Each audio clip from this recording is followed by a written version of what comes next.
away now, otherwise you're for public order. Get your hands off! Back away now, otherwise you're for public order. Get your hands off! Fight with me, you'll get locked. Get your hands Walk off! Out of my scene. Where's your scene? Off my scene. In this episode, Auditor Mark is simply walking along a public road where a car crash has occurred when officers approach him with immediate hostility.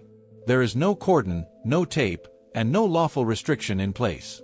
Yet, they decide that Mark should not pass. When he stands his ground and refuses to accept made-up authority, the situation escalates rapidly. What follows is an ugly display of unnecessary force and a sergeant scrambling to invent laws to justify it. This is one of the clearest examples of power being abused simply because someone refused to submit. It's just debris all through there. We just cross over and wander around. So I'll make my way through it. I'm not going to trip. I'm telling you, cross over. Well, if you're going to give me directives, you better get a tape over there, aren't Right. you? Okay, cross over. Go on then. Cross over. Get the tape. I'm not getting any tape. Well, I'm not moving until you do. Listen, the colleague said please cross over. Okay, there's debris here, which is a hazard of, say, pedestrians. I'm a grown-ass man. Bollocks to that. Jesus Over, Christ. You grown-ass man. Cross over. Cross over. It's very simple, or I'll make you walk all the way back round. Oh, will you now? Yeah. Really? Yeah. On what grounds? On what grounds? Because I'm telling you to.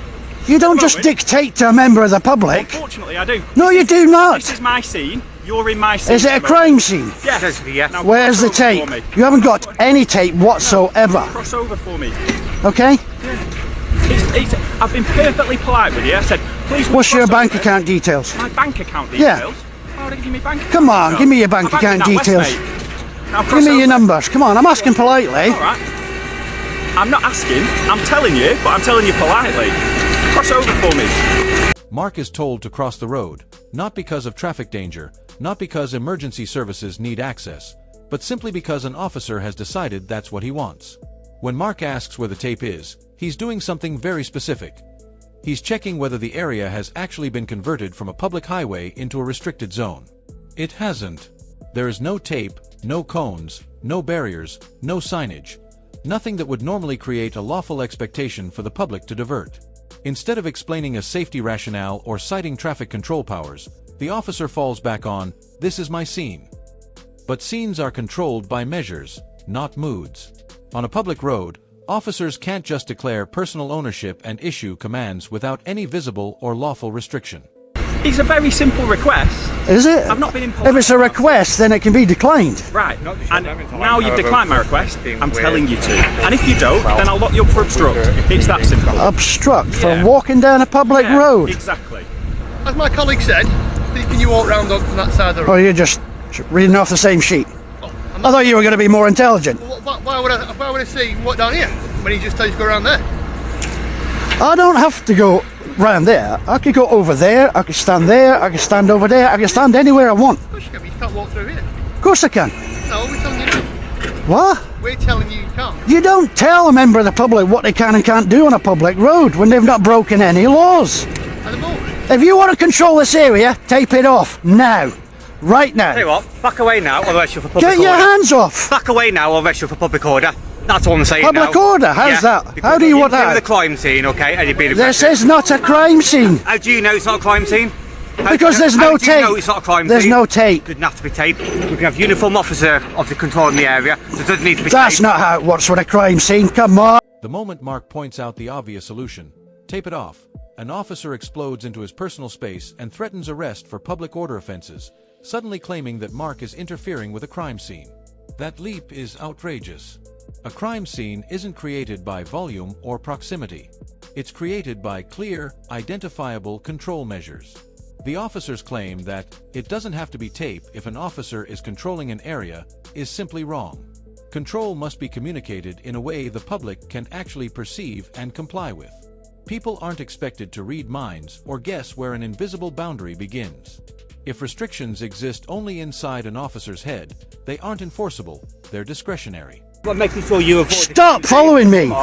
Get out me. Get your hands off. Fight with me, you'll get locked Get up. your hands Walk off. out of my scene. Where's your Out scene? Of my scene. Get your hands. Walk out. Now walk Right, that's assault. on, you'll get locked up. It's very simple. Alright, I gave you some simple instructions. You You decided don't to give me do that. directives. I do. You don't even know where I was going. Where do you think your crime scene is? My colleague tried- Right, get your hands off me. Carry on fighting. again, and you're going to get nicked. locked up. All right! You were told to do stuff. Now get away. come back into my scene, you'll be arrested. Where's your scene? Where's your tape? Where's the barrier? Tape. You've been told once already. Wait. You've been aggressive. But I'm not being aggressive. Yes, you have. What's that just been assault? I've seen you swing that helmet. Oh, you're going down that sheet, are you? Yes, I am. Right, back to work, go on. Panic over, Move back away. to work. Move away. You've been told. You've just removed me out of the scene, have you not? Yeah, I have. But Right. I'm also pretending you've come back in. Okay? End of. You want to head away, cross the road. You never asked whether I live there, whether I'm visiting, nothing. You weren't interested. Mark is pushed back and then warned that if he returns to the area, he will be arrested, despite there still being no clear indication of where that area actually begins or ends. Even after Mark is clearly away from them, an officer continues telling him to move further on.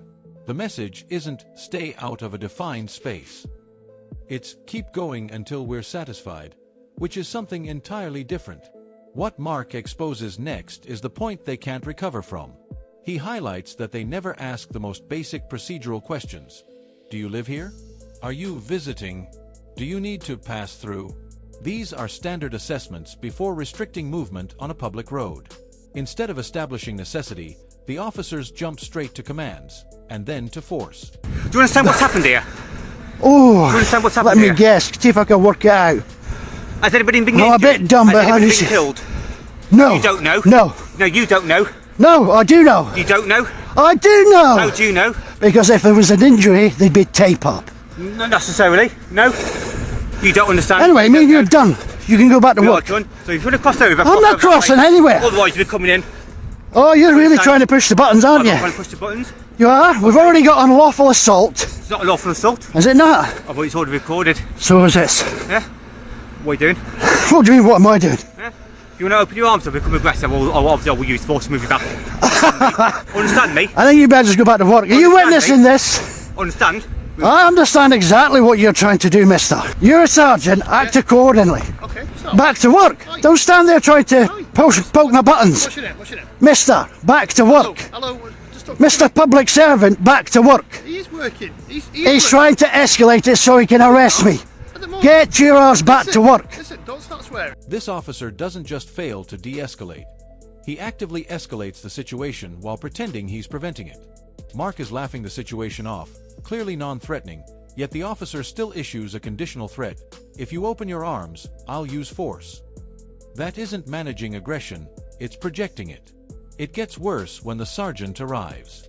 Instead of stepping back and allowing a supervisor to reset the tone, the same officer remains planted right next to Mark, looming while Mark tries to speak.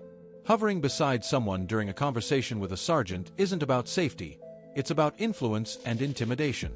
If he, I'm a grown-ass man. If I want to swear at him, I'll swear. He's just assaulted me. if you swear, He's just assaulted me. listen, if you swear, Unnecessarily. listen. Bring your voice down. You're escalating now because you're Because he's getting me angry. I've just been assaulted by the little munchkin. bring your voice down then. Right. No! Right. Okay. So anyhow, If I grab him and start pushing him about, what's going to happen? you're asked not to walk down that side of the road. Okay. You're asked to walk on the side of the road. It And was you bollocks. I was asked not to because you know who I am. refuse. I don't know who you are. Yes, you do. I don't know your name. I've been told that you have a Facebook page. That's what I've been told. No, So do you think that was right? For a man who was doing no wrong, for you, I was harming no are one. you gonna let me speak though? Are you gonna let me speak? No, you answer my question. No. If you want, Was I harming anyone? if you want to answer, yeah. Was I harming anyone? But what didn't you do? What didn't you do?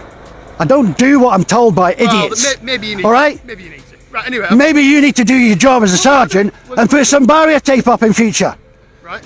so the members of the public don't get unnecessarily and unlawfully assaulted. Right. When you're asked to walk on the opposite side of the road. It's not a big deal. The problem isn't just what the sergeant says, it's what he chooses to frame as irrelevant. Rather than addressing whether enforcement was ever necessary at all, he reduces the entire interaction to a matter of inconvenience, as if the only issue was Mark not wanting to take a longer route. Then comes the key word, asked.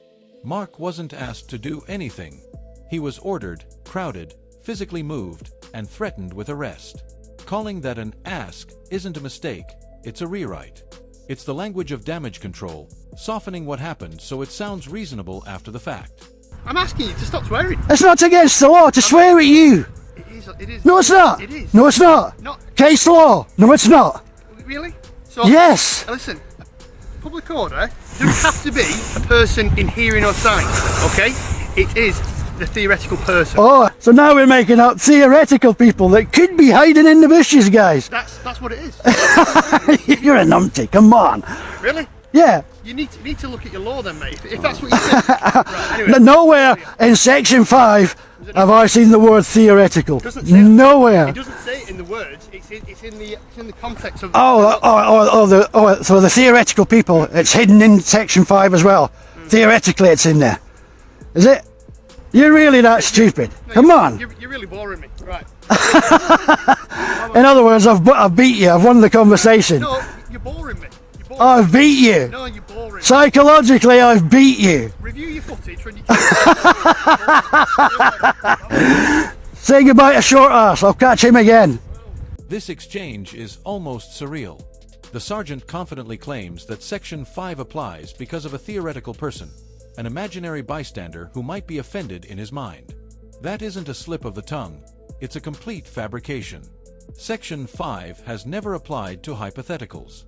Mark laughing isn't mockery, it's the only reasonable response to hearing a senior officer invent legal concepts on the spot. Section 5 requires an actual person within sight or hearing who is likely to be caused harassment, alarm, or distress. Not a made-up audience, not a hypothetical passerby, and not, in theory. What ultimately sinks this encounter isn't force or shouting. It's how quickly the officers reveal that nothing they're doing has been properly thought through. Boundaries aren't set. Powers aren't articulated. Decisions aren't explained in the correct order. Everything runs on instinct and dominance first, justification later. Mark doesn't derail the situation. The officers do, by attempting to control space they never properly defined and reacting badly when someone notices. The pattern becomes obvious when you stop focusing on individual moments and instead look at the flow. Every time Mark asks a basic question, why? Under what grounds? Where is this written? The response isn't an answer. It's escalation. Push instead of explanation. Threat instead of clarity. When that fails, language is invented to paper over the gap. The sergeant's final exit is the real ending, whether he intended it or not. Inventing a theoretical person, being laughed at for it, and then walking away claiming boredom isn't authority. It's embarrassment dressed up as indifference. A senior officer couldn't defend his own words for more than a sentence, so he disengaged rather than admit error. That's it for today's video. If you enjoyed this episode, don't forget to like, comment, and subscribe. It really helps support independent coverage. And don't forget to check out Mark.